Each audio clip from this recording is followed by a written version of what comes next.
अस्सलाम वालेकुम नाज़रीन, मैं हूं हकीम ज़िया शाहिद। वेलकम करता हूं आपको अपने चैनल पर। उम्मीद करता हूं आप लोग खैरियत से होंगे। एक बार फिर एक नई वीडियो के साथ और एक नए नुस्खे के साथ आपकी खिदमत में हाजिर हूं। आज का हमारा जो मौजू है वो इख्तिलाज क़ल्ब के हवाले से है। खफ़कान, इख्तिलाज क़ल्ब, घबराहट, बेचैनी।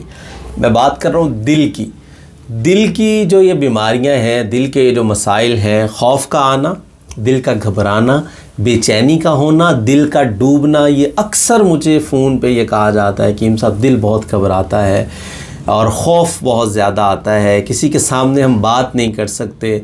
कोई मतलब जो ऑफिस में लोग काम करते हैं वो कहते हैं हम बॉस के सामने जैसे ही जाते हैं तो हमें एकदम से घबराहट शुरू हो जाती है।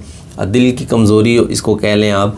मतलब और भी बहुत सारे मसाइल हैं, अकेले घर में ना रह पाना, खौफ के आते रहना, ये तमाम मसाइल, दिल का डूबना। कोई ऐसे गम की ख़बर सुन ली है तो दिल यूँ लगता है जैसे बैठ गया नीचे, किसी कुएं में चला गया और सांस लेने में फिर दुश्वारी शुरू हो जाती है। जितने मसाइल हैं इन तमाम के लिए आज का नुस्खा बहुत ज़बरदस्त है। अच्छा, आज का नुस्खा थोड़ा सा लफ्ज़ी एतबार से मुश्किल है, बाकी आपको जब लिखा हुआ मिल जाएगा तो आप लोगों ने वहीं से स्क्रीनशॉट ले लेना या उसको नोट कर लेना, लिख के आप लेके जाएंगे तो चीज़ें सब आपको पंसारी की दुकान से अवेलेबल हो जाएंगी। नाम थोड़े से मुश्किल हैं, शायद कुछ लोग ऐसे हों जो पहली दफ़ा ऐसी जड़ी बूटियों के नाम सुने, तो लंबी चौड़ी तमहीद नहीं करेंगे, डायरेक्टली आपको नुस्खा की तरफ लिए चलते हैं। लेकिन उससे पहले अगर अभी तक आप लोगों ने हमारे चैनल को सब्सक्राइब नहीं किया, सब्सक्राइब कीजिए, साथ लगे बेल आइकन को प्रेस कर लीजिए ताकि हमारी लेटेस्ट वीडियोस आपको मिलती रहें। तो बताते हैं आज का नुस्खा। आपको 6 चीज़ें हैं जो आप लोगों को चाहिए होंगी। 7वीं चीज़ आप ऐड कर सकते हैं, लेकिन ना भी करें तो कोई मसला नहीं है। तो खैर पहले आपको नुस्खा बताते हैं। नंबर 1 पे जो चीज़ है वो है बादरंज बोया। बादरंज बोया, ये आपको लिखा मिल जाएगा, थोड़ा सा मुश्किल नाम है। बादरंज बोया आप ले लेंगे। और नंबर 2 पे आप लोगों को चाहिए होगी कचूर। नंबर 3 पे आप लोगों को चाहिए होगा दौरंज अकरबी। और नंबर 4 पे आप लोगों को चाहिए होगा गाउज़बान। नंबर 5 पे आप लोगों को चाहिए होगी इलायची खुर्द। नंबर 6 पे आप लोगों को चाहिए होगा सौंफ। और नंबर 7 पे मैंने जैसा आपको कहा तो वो मिस्री है। अगर आप ऐड करना चाहें तो कर लें, अगर नहीं करना चाहते तो ना करें। शुगर वाले पेशेंट तो वैसे ही नहीं कर सकते, अगर आप लोग भी ना करें तो कोई इशू नहीं है।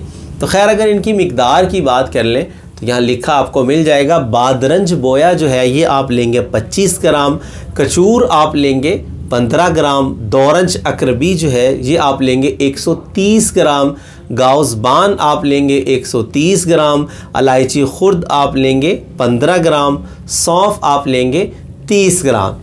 अगर मिश्री ऐड करना चाहें तो आप 130 ग्राम मिश्री को ऐड करेंगे। ये वज़न आपको यहाँ पे लिखे मिल जाएंगे। आपने करना ये है कि इन तमाम चीज़ों को पहले अलग अलग पंसारी से लेना है, घर लाके इनकी सफाई करनी है, क्योंकि इनके अंदर मट्टी, कांटे, इस किस्म की चीज़ें आ जाती हैं।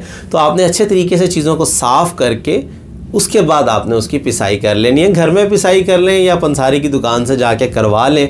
आपका पाउडर जो है वो तैयार हो जाना चाहिए, आपकी दवा जो है वो तैयार हो जाएगी। अब अगर इसकी मिकदार ख़ुराक की बात कर लें तो आधा चम्मच चाय वाला सुबह, आधा चम्मच चाय वाला शाम को आप लोग इस्तेमाल करेंगे। तो अगर आप मिश्री ऐड करते हैं तो जैसे आधा चम्मच चाय वाला आप इस्तेमाल कर रहे हैं तो चाय वाले चम्मच के 4 हिस्से कर लीजिए, एक हिस्से को निकाल के 3 हिस्से आपने सुबह और 3 हिस्से ही शाम को आपने इस्तेमाल करने हैं। रेगुलर तरीके से इसको अगर आप लोग इस्तेमाल करें 1 माह तो इंशाअल्लाह अज़ीज़ दिल के ये जो मसाइल मैंने आपको बताए हैं, दोबारा सुन लीजिए। इख्तिलाज क़ल्ब, दिल का डूबना, खौफ का आना, घबराहट का होना, बेचैनी का होना, और ये तमाम चीज़ें आजकल बहुत ज़्यादा हैं। तो इसको ज़रूर बनाइएगा, इस्तेमाल कीजिएगा। बहुत मुजरब नुस्खा है, आप लोगों के साथ शेयर कर दिया। उम्मीद करता हूँ आज की वीडियो आपको पसंद आई होगी। अगर वीडियो पसंद आए तो लाइक कीजिए, शेयर कीजिए ताकि आपके साथ साथ बहुत सारे लोगों का फ़ायदा होता रहे। तो आज के लिए इतना ही था, मिलते हैं किसी अगली वीडियो में। हकीम ज़िया शाहिद को इजाज़त दीजिए। अल्लाह हाफिज़।